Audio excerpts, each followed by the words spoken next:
নমস্কার বন্ধুরা, প্রত্যেককে স্বাগত জানাই শুভকথা ইউটিউব চ্যানেলের একটি বিশেষ পর্বে। আশা করছি ঈশ্বরের কৃপায় ভালো এবং সুস্থ আছেন। দর্শক বন্ধুরা, আজ 2025 সালের জুলাই মাসের দ্বিতীয় একাদশী তিথি। একাদশী তিথির এই মুহূর্তে এ নামের মানুষদের বেশ কিছু বিষয় আমি আজকে এই ভিডিওর মাধ্যমে জানাবো। সেই সম্পর্কে অবশ্যই এ নামের মানুষদের জানা প্রয়োজন। সুতরাং যদি আপনার নামের প্রথম অক্ষর এ দিয়ে শুরু হয়ে থাকে বা আপনার কোনো প্রিয়জনের নাম এ দিয়ে হয়ে থাকে, তাহলে অবশ্যই ভিডিওটি শেষ পর্যন্ত মনোযোগ সহকারে দেখুন। ভিডিওটি দেখে যদি আপনার ভালো লাগে তাহলে একটি লাইক করবেন, চ্যানেলকে সাবস্ক্রাইব করে নেবেন এমন ভিডিও প্রতিনিয়ত পাওয়ার জন্য। নিচের কমেন্টে আপনার সুন্দর শুভ নামটি লিখে জানাতে ভুলবেন না। সুপ্রিয় দর্শক বন্ধুরা, 2025 সালের সোমবার যে একাদশী তিথি আজ রাত্রে ঘুমোতে যাওয়ার আগে একটি বিশেষ কাজ আপনারা যদি করতে পারেন, এটি অবশ্যই আপনাদের জন্য অত্যন্তই শুভ হবে। প্রথমেই বলি, সংখ্যাতত্ত্ব অনুসারে নামের প্রথম অক্ষর দিয়ে বহু কিছু জানা সম্ভব। মানুষের চরিত্র, বৈশিষ্ট্য, ভবিষ্যৎ এবং আরও অনেক কিছু। এই থেকে জানা গিয়েছে নামের প্রথম অক্ষর যাদের এ দিয়ে শুরু হয় সেই সমস্ত ব্যক্তিদের মধ্যে অত্যন্ত সজাগ ভাব এবং পঞ্চ ইন্দ্রিয় সক্রিয়, অর্থাৎ এদের দৃষ্টিভঙ্গি এবং এদের চোখ কান খোলা রেখে করা কার্যের জন্য এরা সর্বদা অন্যের তুলনায় আলাদা। শুধু কর্মের জন্যে নয়, এ নামের মানুষেরা চারিত্রিক দিক থেকেও কথা বলা, ব্যবহার এবং তাদের শারীরিক আকর্ষণতার জন্য কিন্তু অত্যন্তই আলাদা।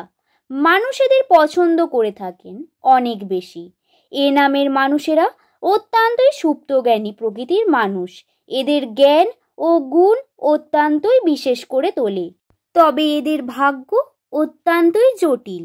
2025 সালের প্রথম থেকেই আমরা দেখে এসেছি এ নামের মানুষেরা বিভিন্ন ওঠানামার মধ্যে দিয়ে গিয়েছে। কখনো খুব ভালো সময় বা কখনো আবার সমস্যার পর সমস্যা লেগেই রয়েছে। একটির পর একটি বিভিন্ন রকম সমস্যা ঘটার কারণে এ নামের মানুষদের জীবনে উন্নতি যে পরিমাণ সেটি কম এবং বর্তমান সময়ে খুব চিন্তিত এবং মানসিকভাবে বিভিন্ন চাপের মধ্যে দিয়ে যাচ্ছে। এই সময়ে এ নামের মানুষেরা একটি কার্যের মাধ্যমে নিজের জীবনে উন্নতি সাধন করতে পারে। আমি আপনাদের এই সম্পর্কে বিস্তারিত জানাবো। দেখুন বন্ধুরা, ভিডিওর আগেই বলে দিই, যারা জ্যোতিষশাস্ত্র বা রাশিচক্র বিশ্বাস করেন না তাদের জন্য কিন্তু এই ভিডিওটি নয়, কারণ বিশ্বাসে মিলাই বস্তু তর্কে বহুদূর। যদি আপনি বিশ্বাস না করেন তাহলে আপনাকে কার্য করেও আপনি কোনো ফল পাবেন না বলে মনে হয় না, তাই এখানেই ভিডিওটি স্কিপ করে দেবেন। এবং যারা প্রকৃতপক্ষে পৌরাণিক বিভিন্ন তথ্য এবং প্রত্যেকটি ঘটনার পিছনে কোনো কারণ বর্তমান সেটি বিশ্বাস করেন, তারা অবশ্যই ভিডিওটির সঙ্গে থাকুন। দর্শক বন্ধুরা, আপনাদের যেটি করতে হবে সেটি হলো রাত্রে ঘুমাতে যাওয়ার ঠিক আগের মুহূর্তে আপনারা লবণ নেবেন।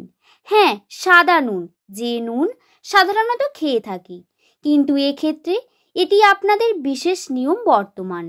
আপনাকে কোনো ব্যবহার নুন থেকে নুন নিলে হবে না। নতুন প্যাকেট থেকে সেই নুন নিয়ে আপনি একটি নির্দিষ্ট পাত্রে রাখবেন এবং সেই পাত্রের মধ্যে নুনটি রেখে আপনারা আপনাদের গৃহের ঈশান কোণ অথবা আপনাদের গৃহের যে স্থানে আপনাদের মনে হয় যে সব থেকে নেগেটিভ জায়গা হতে পারে সেই জায়গাটিতে রেখে দেবেন। বিশেষত বাথরুমের বাইরে রাখতে পারেন, এতে যে নেগেটিভ শক্তি তা দূর হয়ে যায়।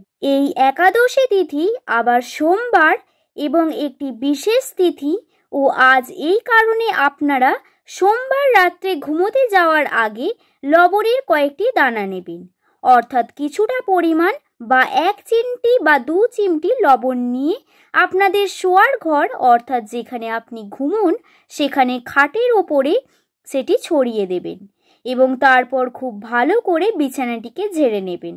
হ্যাঁ, এটি করেই আপনি আপনার বিছানা থেকে বিভিন্ন ব্যাকটেরিয়া দূর হয়ে যাবে।